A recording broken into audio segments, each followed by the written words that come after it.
Let's do this. Everybody in? The front screen's pretty nice for framing. It's pretty cool, right? Yeah.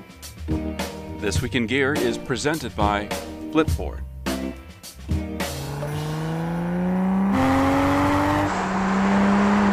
It's been 17 years since the last Toyota Supra rolled off the production line. More than 20 since the last Supra was sold here in the US. Now, at long last, it's back. But it's not like the Supras of old.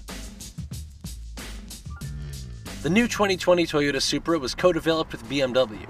In fact, beneath that slippery skin is a skeleton that shares most of its bones with the new Z4 Roadster. Power comes from a BMW-sourced engine, an inline-six, and it goes to the rear wheels through a BMW-sourced 8-speed automatic. Sorry folks, no manual transmission here. But BMW didn't do everything. The new Supra was dialed in by some of the same people who created the Toyota 86, aka the Subaru BRZ, still one of the most entertaining cars on sale today. In fact, not only is the 2020 Supra around the same size as that tiny sports coupe, its wheelbase is even shorter, making the new car a veritable drift machine. To verify that, we headed down to Summit Point Motorsports Park in West Virginia to drive the Supra on the streets and track and get the goods on this all-new sports car. We wanted to find out, is it a worthy successor to the beloved cars of the 80s and 90s? Or is it just a rebadged BMW, a pretender to the throne? Or is it something else entirely?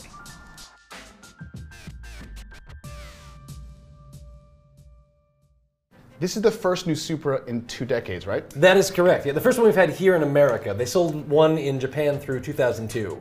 But yeah, the first all-new one basically to be developed since the 90s. All right, well, so 1998, I'm just trying to remember my high school. That's when I graduated, to show you how old I am. I heard nothing. The Supra was just an iconic car, right? Rear-wheel drive, Japanese domestic market vehicle, just pinnacle of that era. Oh yeah, it was super cool. This new one, also still rear-wheel drive, still has an inline-six, but now co-developed with BMW. What is the result of that? So when you get in the car, Yep. you can sort of tell if you have any eye for like a BMW product, because all of the switchgear, basically from a BMW. Does it say BMW Business CD on it? It basically has like a big scratch right through the logo and then just stamp the Toyota one right on top Got it, of it. okay, all right. Okay, so you're saying bits and baubles from BMW. Yeah. What else does it have from BMW? The big parts are the bones underneath. So the Okay. chassis is actually shared with the BMW Z4. The engine is a BMW spec unit. It's their twin turbo 3.0 liter inline six. Got it. And the transmission, which there's only one. It's an automatic, unfortunately, 8-speed automatic, no 8-speed. stick shift. But you know what? BMW's automatics have come back around. You know, we went the dual clutch area, and now automatics are back. They're so good. It's the ZF sourced 8-speed, Yeah. and I drove this car on the track, and honestly, never once wanted a stick shift. And I love a stick shift. Drove it down to West Virginia. What's the name of the track? Summit Point. Summit Point. Okay, that's what we just saw. Yeah. All right. So codes on BMW. I mean, does it feel like a rear-wheel drive sports car? It feels like the most entertaining rear-wheel drive sports car you've driven in a long time. Really? Because, so it's much tinier than the old Supras. Like, you don't realize it, but it's actually about the size of a Toyota 86. And Wow. the wheelbase is actually 4 inches shorter than that car. So it wants to drift like nobody's business. So this thing wants to drift a lot. How's the weight distribution on it? It's very close to perfect. So it's just a little over 50-50. They call it 50-50. I think it's actually 50.4, 51, 49 kind of thing. We'll give them a rounding error. Yeah, it's a rounding error. The same guys who developed the chassis tuning basically and the suspension dialed all that in for the 86 also worked on this car.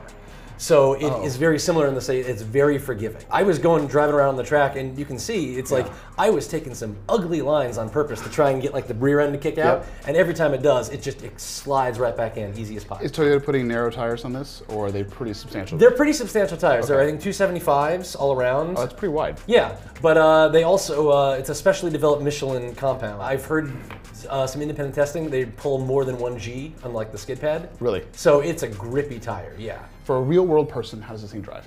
So the biggest thing you'll take away from it, as soon as you climb in and start driving around, the steering feels really light. Like bizarrely so. Like a Toyota Camry light? A little bit, yeah, which is kind of surprising. But once you get used to it, once you find you get dialed in, it sort of fades away, you get used to that. Because so many cars nowadays sort of have that slightly synthetic feeling of the steering with electric power steering and stuff like that. Okay, brakes, drive-by-wire, drive-by... Brakes are regular, but the very few cars have like the full drive-by-wire brake. They're actually just the BMW M8 is doing one that's going to be soon. But most of them in general still like, obviously power assisted and all that.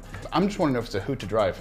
It's a hoot to drive, yeah. Like the power, because the way that BMW makes such great engines, especially their inline sixes. There's always torque, there's always power. It's just right there when you want it. The transmission and the sport tuning especially, you put it in sport mode, it knows exactly where you want to be. But it's still a pretty good like long distance cruiser kind of thing. It still does the Gran Turismo thing well. You know, you can just, if you get it and put it in comfort mode, just sort of cruise on down the highway. It's quiet, it's peaceful, got a nice little stereo, you can just sort of listen to the music. It actually just uses the same BMW iDrive system as found in most BMWs. Oh really? Yeah. Okay. So the price point on the Supra? The price point, it starts at just under 50 grand. I believe it's 49,990. So Will, what car are they going after with this thing? They're going right after the Porsche 718 Cayman. That was Really? their target with it. Yeah, so them and BMW, they were like, let's go after the Boxster, let's go after the Cayman, let's make a car that can take down Porsche. And this thing is priced way below a Cayman. Yeah, the Cayman starts at about 55, 56. But you know, Porsche's got the whole, we'll add 100% in options. Oh, of course, yeah. Like if you want like a Cayman that's spec'd up nice to Yeah. sort of like compete with all the sporty features and stuff found standard on the Supra, you're looking at probably one like 65. Got it. All right. Thanks, Will. Today we're going to be talking about the Sea Ranger from Astor & Banks. Astor & Banks is a watch company based in Chicago, started by a guy who was a U.S. military vet. There are 4 versions of this. There's a blue dial, there's a white dial, there is a black dial, and there is a black DLC version with a matching DLC bracelet. Price point on these guys is $850, launching via Kickstarter. The Kickstarter campaign will have early bird pricing, somewhere in the $550 range, $575. This has a Swiss-made Sellita SW200 movement, which is a sort of Sellita clone of a 2824 ETA movement, sort of the workhorse Swiss-made movement in many microbrand watches. You have an inner 24-hour scale here, and then you have a 12-hour bezel, double AR-coated sapphire crystal. You have a matching bracelet. The bracelet is really nicely made. It's a really cool watch for the money. Less than $1,000 bucks. You're getting Swiss-made movement, really nice bracelet that's not just a copy of, say, an Oyster bracelet. It's got its own look to it. You've got a whole bunch of different dial choices here. It's a good choice if you're looking for your first diver or even just another diver to add to the collection. This Week in Gear is brought to you by Flipboard, where quality content from the world's best publishers and storytellers of every type is curated and discovered.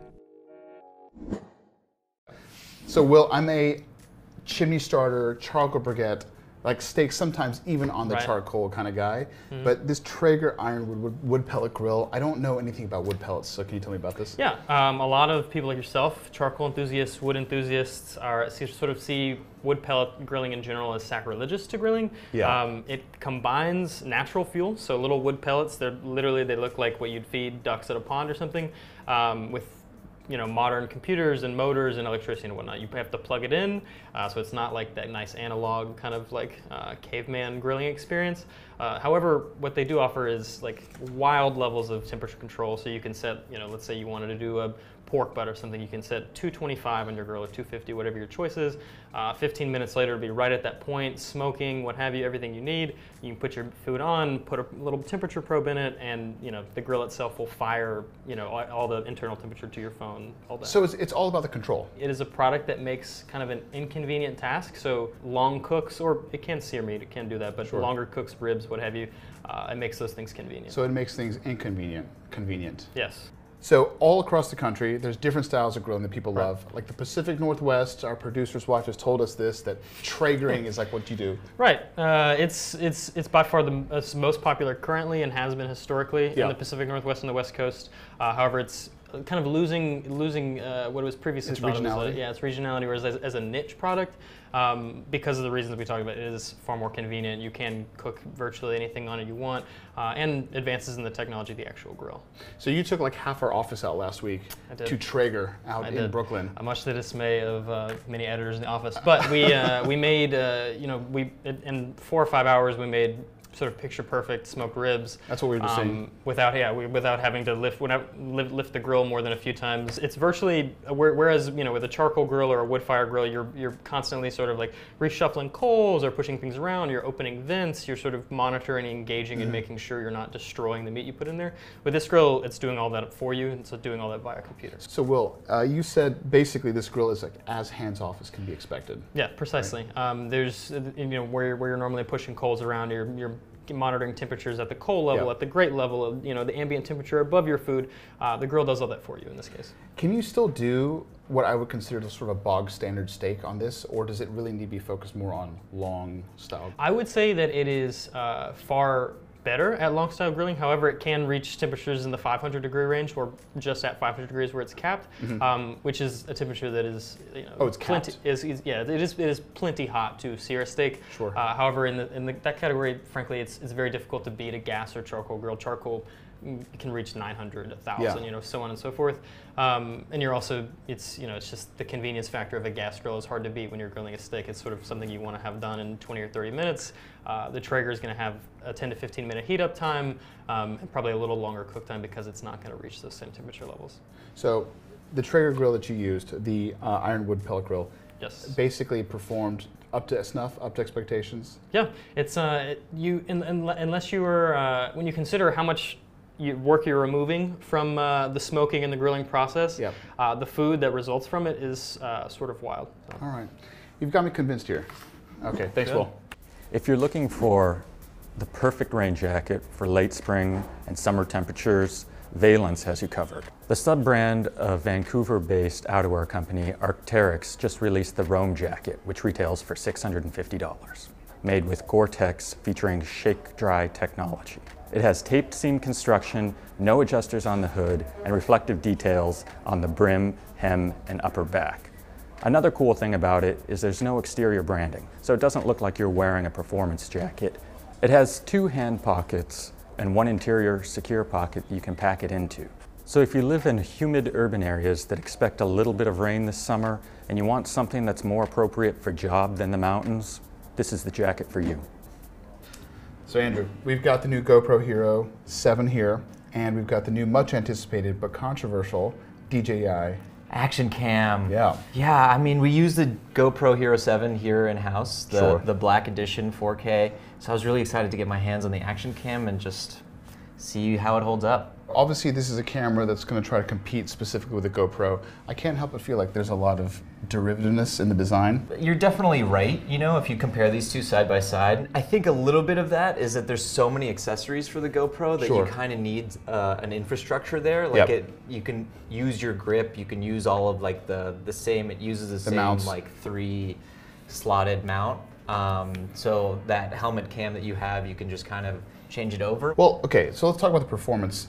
The one good thing about the GoPro, I think, is its software and its lens quality. So how does the DJI stack up on that? Comparing the footage, I actually like GoPro's image better. Oh, really? Which is probably a little controversial, especially indoors. We saw a fair amount of noise when walking around the office with this. But outside, it's pretty comparable, especially at 4K. I mean, beautiful footage, and we're really like talking about semantics. Like if you're mostly consuming this on the phone, you're not going to see a difference. If you're doing some pixel peeping, I think the GoPro wins there. With the GoPro, everyone fell in love with this hyper smooth technology that they have, the ability to stabilize almost anything. And then DJI has theirs, which theirs is called Rocksteady. Yeah, DJI's Rocksteady. People love the hyper smooth. It's really cool, especially if it's an action cam, right? So if you're going mountain biking or skiing, it really stabilizes the footage. Rocksteady, I think, beats it. I think it's really actually running with it, like no trying to duck walk, smooth walk. It is really steady, and I think that's. Is it Rocksteady? It is Rocksteady. If that's what your priority is, and it's just getting really beautiful, stable footage, I think the DJI has it. All right, so between the two, which one am I going to want to get, or is it going to depend? So it really depends on what your main focus is. If you really care about image quality, I think out of camera footage looks better on the GoPro. Got it. I think if you really care about getting that gimbal quality, super steady footage, I think the DJI Action Cam is what you want. All right. Thanks, Andrew. Thanks, Eric.